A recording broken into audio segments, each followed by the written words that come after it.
Hi there and welcome to another video. Today we are going to talk about this thing. This is the Magicyoyo D6 new, well, they call it yo-yo, but I think it's more like a fidget toy. It's a fun little thing.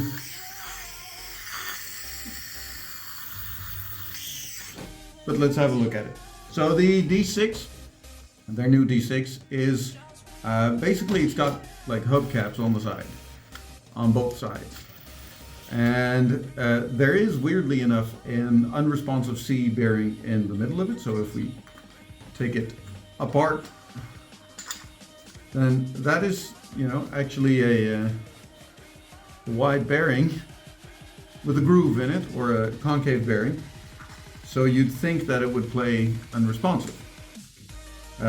It's their new thing. They've been sending it out to a load of people. They've been marketing it like a lot, and it's a pain in the butt to screw back together. I got my hands on one at Worlds. This one. But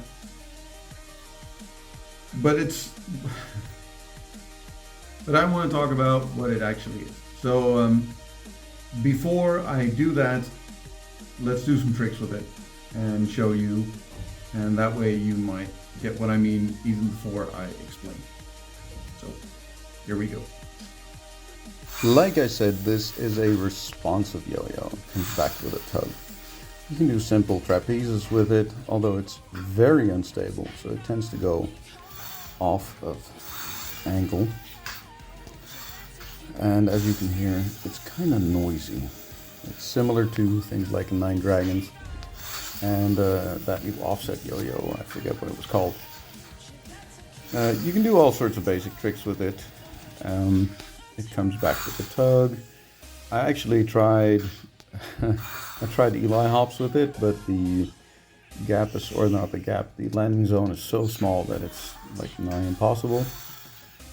You can do tape tricks with it. What are they called? Tape measure tricks. It works okay for that. It takes a bit of practice to get it all smooth because, like I said, the response on it is actually kind of iffy sometimes. Like sometimes it will come back nicely and sometimes it won't. You can do a DNA with it, but it doesn't like come back to the hand. It doesn't pull back or bind up exactly right, especially once the string tension is bad, and that makes it even more difficult. You can do like a limited amount of 0A tricks on it, but the weight's kind of weird, so it doesn't loop very well. Of course, you can also turn that into a DNA type thing.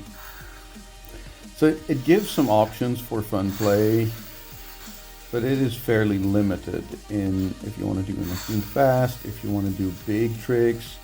Like those are extremely hard because of both the response and the accuracy needed to actually land it, and also the fact that it does kind of go off axis really easily. This is probably due to the high walls, and as you can see, they might call it a looper, but the weight's weird, and I think the separate caps that spin independently from the rest of the body make it so that the actual looping motion is kind of weird. So if you slow hop the fence, it is possible, but it's not the yo-yo that I'd like for this. Compared to, say, a 720 looper or even a Magicyoyo D3 looper, this thing is not very good for those kind of tricks. Even landing something as basic as a 1.5 mount is just, it's not stable. The catch zone is tiny. Like, it's a fun toy, but for anything related to like serious yo-yoing, you're gonna need something else. You can do one more DNA just because why not? It's fun. And I think that's about enough. Here we go. So there you have it. I tried to show you a bunch of tricks. They sell it as a looper. It is not a looper. It is responsive. it's suitable for some really, really basic old school style tricks like rock the baby and picture tricks and things like that. You can do a limited style of DNA with it. It's got the cool little spinny thingies. Although if you spin it and you squeeze down tight, then it comes to a stop pretty quick. So it's not like perfect for it. Even if you grip it, you have to like gently grip it.